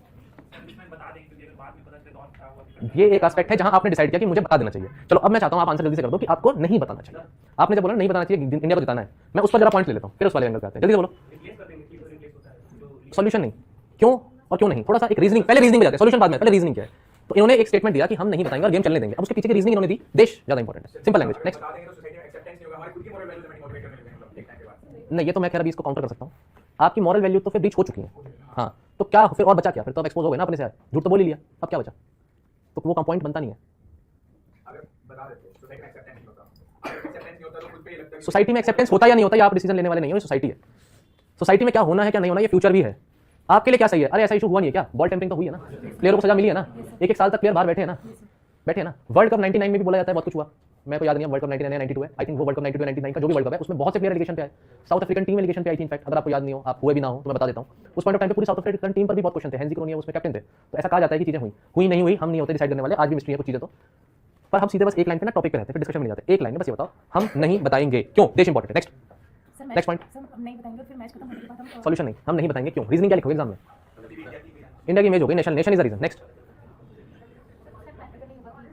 मेरे को प्रैक्टिकल नहीं लगा जब तक मैं थॉट प्रोसेस में आते थे, मैं तो ओवर हो गया था। It was very short duration, I couldn't take the decision, inability to take the decision. ये पॉइंट हो सकता है, लेकिन तुम खुद ही अपने आप से कह रहे हो मैं डिसीजन लेने में अच्छा नहीं, एग्जाम में लिख नहीं सकते पॉइंट, मतलब जिस चीज के लिए तुम्हें जज करा जा रहा है कि तुम ऑफिसर बनो, तुम कह रहे हो मैं क्या ना एक्चुअली डिसीजन ले नहीं सकता हूं, मुझे सेलेक्ट मत करो, you can not write this in exam, what will you write in the exam, just tell me. चलो बता दी, ठीक है, नहीं याद दिमाग में कोई दिक्कत नहीं। तुम क्यों चेक करेंगे ना कि शायद किसी और ने बता दिया। अरे वो खुद ही बोल के चला गया, तुम तो बोलियो मत किसी को, अभी तो बोला मैंने, वो बोल के चला गया ना तुम्हें प्लेयर ओवर डालने से नहीं है। अच्छा बताइए किसी को, बहुत कुछ है इसमें, अभी तो मैंने स्टेटमेंट में ये बात बोली, he accepted it in front of you, clear एकदम सामने खुलेआम। ये पॉइंट लिख सकते हो आप कि this decision is not an individual decision because the sport is not an individual sport, it is the team's game, and until unless I take the consultation of my team I couldn't take an action, but at that point of time it was impossible to take consultation of each and every teammate opinion, henceforth I did nothing because it is मैं, लेकिन इसका आपकी problem को और बढ़ा दूं, जब मैं बोलूंगा you are the captain of the team, then now it is you are the leader now and you can take the decision, तो अब आपका पॉइंट खारिज किया जाता है। कभी-कभी लगता है वकील क्यों नहीं बनने हैं, मोरालिटी वेस्ट होने की टेंशन नहीं है, टाइम की दिक्कत है। इनके लिए टाइम की वैल्यू इतनी ज्यादा है कि 2-4 झूठ बोल भी दे, कोई दिक्कत नहीं है, टाइम बचना चाहिए, ठीक है, हो सकता है, कोई दिक्कत नहीं। आप थोड़ा सोचिए इसको, हम इसको डिस्कस करेंगे। मैं एक चीज बता देता हूं इसमें, 2-3 चीजें जो आपने भी सोच लिया होगा कि हम बताएंगे क्योंकि उसके मॉरल एथिकल रीजन आप दे देंगे। इसमें जल्दी से कट शॉर्ट करते हैं इसको। एक काम आप कर सकते हैं कि आप अपनी हायरार्की को देखिए, आप कैप्टन नहीं है तो आपकी responsibility as a team member, immediately I will go to the captain and report it, but then it will be captain's call, and then moral obligation आपके ऊपर नहीं है, आपने अपना काम किया उसको बताने का, अब जिम्मेदारी कप्तान की है, आपकी कप्तान से लड़ाई है, आप खुद ही कप्तान हो। चलो अब क्या करेंगे, हम इस केस में अपने कोच के पास जाएंगे और अपनी टीम मैनेजमेंट के पास जाएंगे, रादर देन कि मैं सीधा रेफरी पे पहुंचाऊं। I will go to immediately at that point of time. I will take 5 minutes, 1 minute if it is possible. Yes, it is the last over, it is intense, and it is not allowed actually at that point of time to talk to your coach. ये तो baseball में तो होता है भाई, time out, लेकिन ये time out की जो प्रॉब्लम है क्रिकेट में नहीं होती। लेकिन मान लो एक इवेंट ऐसा आता है कि टाइम आउट कैप्टन कभी भी ले सकता है अगर सिचुएशन में, लास्ट ओवर में जनरली नहीं होता टाइम आउट का ऑप्शन, 16 ओवर खत्म हो जाता है। फुटबॉल में हो सकता है, फुटबॉल में आप कोच से बात कर सकते हो, तो गेम पर भी डिपेंड करेगा, उसके रूल्स रेगुलेशन के अकॉर्डिंग आपको चलना है, आउट ऑफ द बॉक्स नहीं जाएंगे, रूल्स के अंदर ही रहेंगे। अगर मैं आउट ऑफ द बॉक्स जा सकता हूं तो मैं अपने कोच के पास जाऊंगा और उससे कंसल्ट करूंगा, एक लाइन जल्दी से क्या करना है, and then it will be the decision of the team management rather me. Next option ये है, let the game finish, let the game finish, game होने दो। गेम होने के तुरंत बाद हमें मौका मिलेगा अपनी टीम अंदर जो भी है उससे बात करने का। If I win it, I will not celebrate it. I will take my team instantly at that point of time to the management in the dressing room. We all will sit together and take the decision what next. And then if we come to the conclusion, what we will say, we will declare it openly that whosoever is involved, we will take the action and we will announce it that the cup belongs to the other team. And lot of unethical means has been there are evidences. and also request the board that to take inquiry out of it, that is it only one individual or others are involved, and being a captain I take the responsibility and leave my position as well as a captain because under my capacity this all things happen. This is the most ethical answer that you can write out of this situation. एक तो कब छोड़ देंगे, captaincy छोड़ देंगे, देश को let down करेंगे, सजा भी दिलवाएंगे अपने दोस्तों को और लास्ट में घर जाएंगे और पिटेंगे अलग. एक्सट्रीमली आइडियलिस्टिक है ना, बट सही भी तो यही है. I take the responsibility being a leader. आप लीडर नहीं हो तो आप सिंपली अपने लीडर पे डाल सकते हो. आप सिंपली आपने उसको बताया, बात खत्म हो गई. अब फिर कुछ भी हुआ, अब आप जीत गए, आप खुशी मना रहे हो, आप शैंपल की बोतल को सेलिब्रेट कर रहे हो, देन आपकी मॉरल ऑब्लिगेशन नहीं है, आपकी टीम पे थी, आपने जिसको एडजस्ट करना था दिया. सिर्फ आपकी एडमिनिस्ट्रेशन में भी आपके ऊपर कोई है, आपके नीचे कोई है, सबऑर्डिनेट कोई है. अगर कोई सबऑर्डिनेट आप पे आता है, कोई बात आपसे कहता है, तो आपका काम है उस एक्शन लेना, अगर आप उस कैपेसिटी में हो. लेकिन कुछ चीजों पे आपकी कैपेसिटी नहीं होगी, आप एक्शन ले सको. उस केस में आपका काम है अपने सीनियर को रिपोर्ट करना. और फिर सीनियर अगर एक्शन नहीं लेता है तो भाई मैं सिस्टम के अगेंस्ट जाऊं, अपनी नौकरी को खतरे पे लगाऊं, अपनी जान को खतरे पे लगाऊं और अपने सीनियर को डिफाई भी करूं. ये तभी होगा जब सोसाइटी का बहुत हार्म हो रहा हो.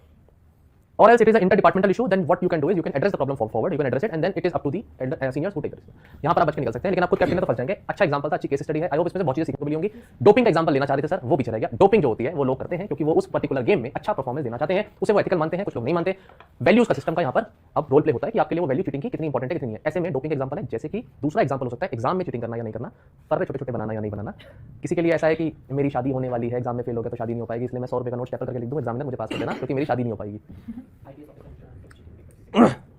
कुछ बाद में रिपोर्ट्स भी आई थी कि इस तरह से हुई है. बोर्ड एग्जाम में जनरली हो जाता है. और कभी कभी सेंटर पे मेंस एग्जाम देते हुए भी ठंड में बाहर 5 डिग्री होता है और आपका हाथ नहीं चल रहा होता और आपसे बोलता है सब लोग अपनी टोपियां उतार दें, कोई भी कैप नहीं पहने, एग्जाम लिखते रहे क्योंकि कुछ फर्रे पकड़े गए हैं. And then you will say बस यही और होना था. तो वैसी खिड़की टूटी हुई है, उससे हवा आ रही है पूरी, सर्दी में बैठे जनवरी में एग्जाम लिख रहे हैं, हाथ कांप रहे हैं, दिल्ली में बैठे हुए और पता लगे टोपी और वाली. तो ये things will happen examination hall में. किसी चीज के लिए तैयार रहना, पंखे नहीं चल रहे, गर्मी लग रही है, टेबल टूटी हुई है, कंपास गड़े हुए हैं, उसमें कुछ भी हो सकता है. बी प्रिपेयर्ड, अपने आप तैयार हो जाना. नेक्स्ट है vacuum in the social cohesion and stability. एक वैक्यूम की कमी, एक वैक्यूम आ गया है.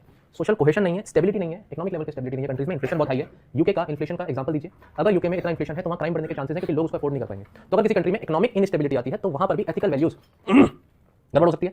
पॉलिटिकल इनस्टेबिलिटी आती है. पॉलिटिकल इनस्टेबिलिटी आ सकती है कोलिशन गवर्नमेंट में भी. कुछ बचानी है नेताजी को, 4 लोगों की बात सुननी पड़ेगी, गलत काम करनी पड़ेंगे. पॉलिटिकल इनस्टेबिलिटी आएगी तो आपके इकोनॉमिक वैल्यूज का यहाँ पर कट्टा लग सकता है, उसमें हो सकता है. जैसे आप रिलीजन लेवल पर देखें, टेररिज्म एक एस्पेक्ट है जहां पर एक ऐसा सिस्टम क्रिएट हो गया है कि लोगों को अपनी आइडियोलॉजी से ज्यादा ऊपर और कुछ दिख ही नहीं रहा, अपने रिलीजन के ज्यादा ऊपर और कुछ दिख नहीं रहा. नेक्स्ट है मॉरल डिग्रेडेशन. मॉरल डिग्रेडेशन तो सिंपल पॉइंट है, मॉरलिटी ही खत्म हो रही है, simple. Disappearing sources of value. Nuclear families आ रही हैं और जॉइंट फैमिली खत्म हो रही है. अब ये एक और पूरा टॉपिक है 10 नंबर का. क्या बढ़िया है, जॉइंट फैमिली बढ़िया है, न्यूक्लियर फैमिली बढ़िया है, कौन सी बढ़िया, तुम्हारी मर्जी, जो चूज करना करो. आंसर में क्या लिखोगे उसके पीछे रीजन क्या दोगे वो इंपॉर्टेंट है. जॉइंट फैमिली के अपने फायदे होते हैं, न्यूक्लियर फैमिली के अपने फायदे होते हैं. न्यूक्लियर फैमिली में फ्रीडम सीखता है बच्चा, ज्यादा सीख जाता है तो फिर वो बाहर निकल जाता है. लेकिन जॉइंट फैमिली में अकाउंटेबल होता है, वो रिस्पॉन्सिबल होता है, वो केयरिंग ज्यादा हो सकता है, वो सीख सकता है. वैल्यूज इंटीग्रेशन, दादा दादी से कहानियां सुन सकता है, लेकिन दादा दादी से कहानी सुनना पॉजिटिव भी है क्योंकि वो अपने रिलीजन को सीखेगा, अपने इमोशनल बॉन्डिंग को सीखेगा. बहुत सा टाइम अपने एल्डर्स के साथ बिताएगा तो वो गलत चीजों को नहीं सीखेगा, ऑब्वियसली बात है, सही राह दिखाई जाएगी. न्यूक्लियर फैमिली में पेरेंट्स टाइम कभी भी नहीं दे पाते और दोनों पेरेंट्स वर्किंग होते हैं तो बच्चे को टाइम नहीं मिलता, इसकी वजह से उसके मेंटल हेल्थ पर बात आ सकती है. इंडिविजुअलिज्म की तरफ फोकस हो सकता है, केयरिंग और लव उसको नहीं मिला तो वो सकता है आगे भी ना करे. कल्चरल वैल्यूज वो सीख नहीं पाया, ट्रेडिशनल वैल्यूज वो सीख नहीं पाया, रिलीजियस वैल्यूज को वो शायद वो सीख नहीं पाया, लेकिन मॉडर्न वैल्यूज वो सीख गया है. और वो मॉडर्न वैल्यूज इस तरह से सीख गया है, उसमें वो अंडरस्टैंड करता है कि ओपन टू चेंज, वो ओपन टू चेंज होने के लिए तैयार है क्योंकि उसने वो अपने फैमिली में भी देखा है. मैं mother was working, so if my mother was working so my wife can also work, my sister can also work and it's not a problem. किसी ने अपनी मदर को वर्क करते हुए देखा ही नहीं तो बोलेगा फिर वाइफ भी क्यों करे. तो पेट्रियार्की और ये सब ट्रेडिशनल पॉइंट्स हैं उसको नहीं सीखेगा. दादा दादी से कुछ गलती भी सीख लेता है बच्चा, कमियां भी सीख लेता है, उनके बायस सीख लेता है. घर में कोई सफाई करने वाला आपका साथ में सर्वेंट है जो आपके घर में रहता भी है या आपके लिए काम करता है, सर्वेंट को इनह्यूमनली ट्रीट करना वो दादी से सीख लिया. सर्वेंट है तो उससे जोर से बात कर सकते हैं, अपने खुद के पापा तो नहीं कर सकते. दादी भी तो करती है, मैंने भी कर लिया, क्या हो गया. सर्वेंट को अलग से ही कप में चाय देनी है, वो तुम्हारे वाले कप में नहीं पी सकता. ये बच्चे ने भी सीख लिया. बच्चे को पता है कि जब उसको पानी देना है, सर्वेंट जब बोलेगा उसकी तबीयत खराब होगी, उससे प्रॉब्लम होगी और उसको पानी कभी मांग ले तुमसे, अपने आप लो, तुम सर्वेंट हो. वो बायस ने सीख गया और प्लस उसको पानी भी देगा तो उसी कप में देगा. नहीं ये वाला कप नहीं, दादी ने देगा ना, बहुत पिटाई होगी, अपने वाले कप में पी. इतना सा बच्चा बोल गया. क्या से सीखा उसने, दादी से सीखा, दादा से सीखा. ट्रेडिशनल बायस्ड ऑर्थोडॉक्स थिंकिंग ये दादा दादी से आ सकती है, इसके नेगेटिव इंपैक्ट है, लेकिन वो तो कहीं और से भी सीख लेगा.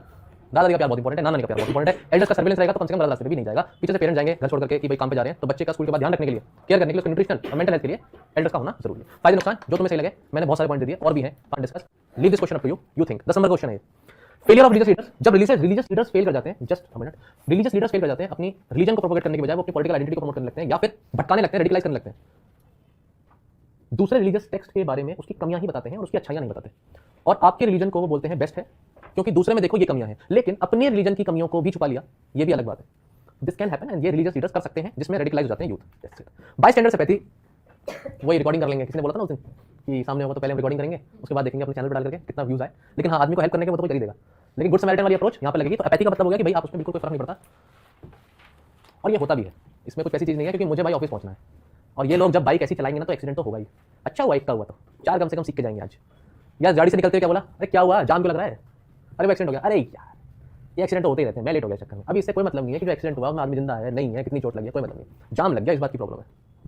तो सोच है आपकी अपनी वैल्यूज क्या है कि एक आदमी, आपने कुछ लोग देखेंगे एक्सीडेंट होने पर इमीडिएटली बाइक चला रहे हो, गाड़ी चला रहे हो, साइड में लगे भागते हैं, और कुछ होते हैं ओह भाग रहे हैं, ठीक से लगाना गाड़ी लाइफ में, मैं निकल जाऊँ जरा, तो हम भगेंगे और कुछ रुकेंगे। ये डिफरेंस वैल्यू का आप क्लियरली देख सकते हो। Next, social media and edit evil, ये अपने आप में 10 नंबर का क्वेश्चन है, ऐसे है पूरा, आप इससे अवेयर हैं, हम इसको डिस्कस कर चुके हैं, तो कुछ पूछना तो बताओ, ईवल कैसे नहीं सोच पा रहे तो आई हेल्प यू, इतनी कहानी की बात तो सोच पा रहे हो। Let's go ahead.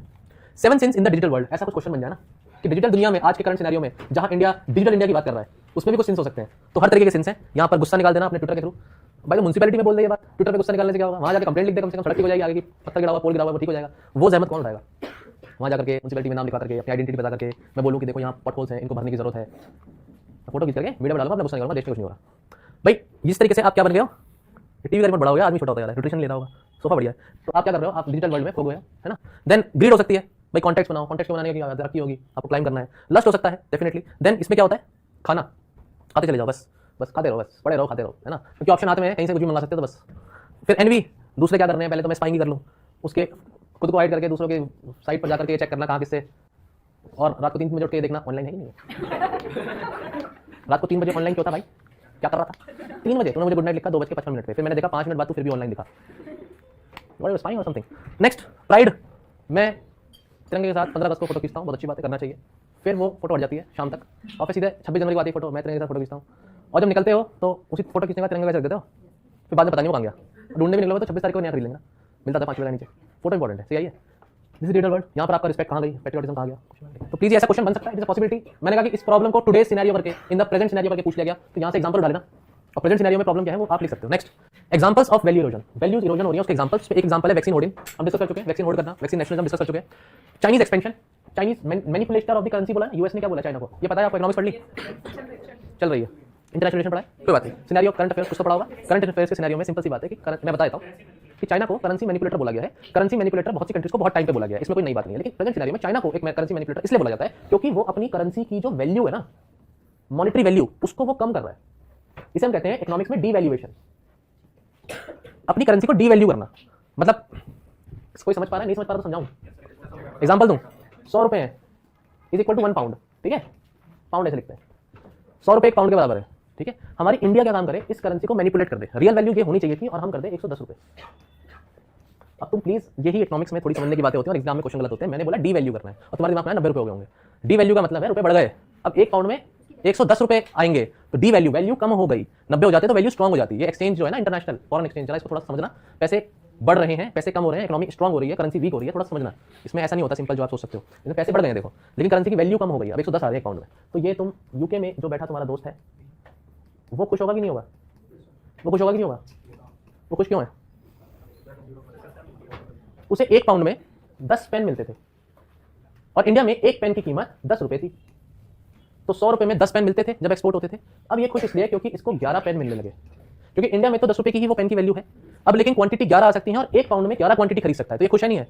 इंडिया के पर्सपेक्टिव से तुम यहाँ जो बैठे हुए हो, तुम्हारे को ये दिखेगा कि तुम्हारी जेब से 1 यूनिट एक्स्ट्रा गई, सरकार कहेगी कि 1 यूनिट का 100 यूनिट एक्स्ट्रा जानी चाहिए, तभी तो हमारा एक्सपोर्ट बढ़ेगा। और कोई भी कंट्री चाहेगी कि उसका एक्सपोर्ट बढ़े, देखो पहले 10 क्वांटिटी था, अब एक्सपोर्ट में 11 क्वांटिटी हो गए, यस, वाया डीवैल्यूइंग योर करेंसी। तो चाइना के लिए बोला जाता है कि वो अपनी करेंसी को डीवैल्यू करके ज्यादा से ज्यादा माल क्या कर रहा है, एक्सपोर्ट कर रहा है। और यहां बैठा हुआ आदमी जिसे जरूरत 10 क्वांटिटी की थी, वो 11-12 खरीद रहा है। और ज्यादा प्रोडक्ट जब एक्सपोर्ट होगा, मतलब ज्यादा रॉ मटेरियल का यूज होना, ज्यादा लेबर का इन्वॉल्व होना, ज्यादा प्रोडक्शन बढ़ना, और प्रोडक्ट पे तो जीडीपी निकाली जाती है, ग्रॉस प्रोडक्ट।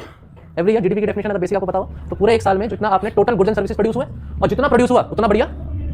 तो एज अ करेंसी मैनिपुलेटर है चाइना, करेंसी मैनिपुलेट कर रहा है कि उसे अपने एक्सपोर्ट को बढ़ाना है, बस मैं ये समझा रहा हूं।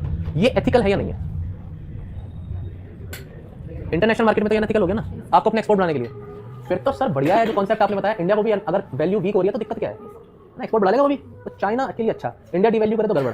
ये इकोनॉमिक्स हम नहीं बढ़ा सकते, सोचना इस चीज को, ठीक है, अपने टीचर से पूछ लेना। कॉन्सेप्ट एक हिंट दे सकता हूं, वो ये है कि इंडिया इंपोर्ट बहुत कुछ करता है, और जब इंपोर्ट करने जाते हो और आप करेंसी आपकी कम हो जाती है ना वैल्यू, तो फिर आप कम चीजें खरीद सकते हैं। ये कॉमन जनरल एक लाइन का आंसर। इंडिया ऑयल में तो सबसे ज्यादा इंपोर्ट करता है, और वहां पर अगर वो अपनी वैल्यू को डिवैल्यू करेगा तो उसे खर्चा और भी ज्यादा करना पड़ेगा, ज्यादा रुपए लगाने पड़ेंगे $1 में चीज खरीदने में, 1 पाउंड में चीज खरीदने में। तो जब कोई कंट्री को एक्सपोर्ट ज्यादा करना है और इंपोर्ट कम करना है तो डिवैल्यू में उसका फायदा है। लेकिन कोई कंट्री इंपोर्ट भी बहुत करती है जैसे इंडिया, तब फिर फंस जाएगी, तब फंस जाएगी। ठीक है, क्या करते हो यार तुम मुझसे इकोनॉमिक्स भी पढ़वाओगे हम? Next, fake news and sensationalisation, simple है, पढ़ा दिया है। ड्रग अब्यूज पढ़ा दिया है भाई, examples erosion of the value, simple है, पढ़ा दिया है। एल्डर्स का डिसरिस्पेक्ट करना, वुमेन का डिसरिस्पेक्ट करना, जनरल पॉइंट है, पढ़ा दिया। कोई डाउट? मतलब कोई आजकल जब आपको जैसे डिबेट हो रही है वैल्यूज, मतलब रियल जो सिनेरियो उसके हिसाब से लिखा है, फिर आइडियलिस्टिक लिखा है। आइडियलिस्टिक क्या होता है? मतलब बिल्कुल प्रॉपर वैल्यूज का अटैच क्वेश्चन क्या है? कोई भी क्वेश्चन है सर, उसको रियल से कनेक्ट करके रियलिस्टिक आंसर लिखने की आज के टाइम के सिनेरियो के हिसाब से ये आज का टाइम रियलिस्टिक नहीं है। वो है रियलिस्टिक, लेकिन आइडियलिस्टिक ये है ना वैल्यूज को वहां पे काउंटर करके लिखना है। मैं तो अभी आइडियलिस्टिक और रियलिस्टिक का जो आप सोच पा रहे हो वो हम क्लियर नहीं कर पा रहे हैं यहाँ पर, है ना। हम बाहर मिलते हैं। अभी पॉइंट ये है कि जो प्रेजेंट सिनेरियो है वो भी रियलिस्टिक ही है, मतलब इसमें। और जब आप रियल लाइफ एग्जांपल्स देते हो, जो हम आप अभी इतने सारे रियल लाइफ एग्जांपल है, फिनलैंड के अभी प्राइम मिनिस्टर की हमने बात करी कि वो उनका वीडियो आया था, या हमने उस बच्चे की बात करी कल, सब रियल एग्जांपल्स हैं। अभी भी हमने डोपिंग की बात करी, होता ही है। स्टीव स्मिथ उसमें एग्जांपल है, कोट करो, कोई दिक्कत नहीं, रियलिटी है, सच है। कुछ इतने आइडियल होते हैं को रियल लाइफ में फॉलो नहीं कर सकते। लेकिन जो एग्जांपल आपको दिए हैं, अगर वो रियल लाइफ के ही हैं और वो फॉलो हो चुके हैं, तो फिर तो मुझे लगता नहीं क्वेश्चन वैलिड है। स्टीव स्मिथ ने अपनी सजा भुगती और आज वो अच्छा खेल रहे हैं ऑस्ट्रेलिया के लिए, ये तो रियलिटी है ही। अब इसमें तो और क्या रियलिस्टिक, रियलिस्टिक ही है, आइडियलिस्टिक भी है ना। सजा होनी चाहिए, हम भुगतेंगे, हम एक्सेप्ट करते हैं अपनी गलती और हम खेलेंगे भी दोबारा, आइडियलिस्टिक भी है। कौन सा? हाँ, ये तो आ सकता है। वैल्यूज पे आएगा, वैल्यूज मॉरल्स पे आएगा, वैल्यूज पे आएगा। इसमें एथिकल वैल्यूज पूछ लेगा कौन सी हैं, किसके advantage disadvantage, ethically critically evaluate करो, एथिकली इवैल्यूएट करो। अरे मुझे लगता है जॉइंट फैमिली होने से मॉरल वैल्यूज बेटर हो जाते हैं। इलस्ट्रेट द पॉइंट, या वैल्यू बेटर कैसे हो जाती है, या उसके दोनों एस्पेक्ट पूछेगा तो क्रिटिकली बोल देगा। मैं कह रहा हूँ ऐसा एक पॉइंट आपके दिमाग में, तो आप अपने आंसर में लिखते हुए एक पॉइंट बना सकते हैं। 5 मिनट में ब्रेक देंगे, थको मत। Next, classification of values.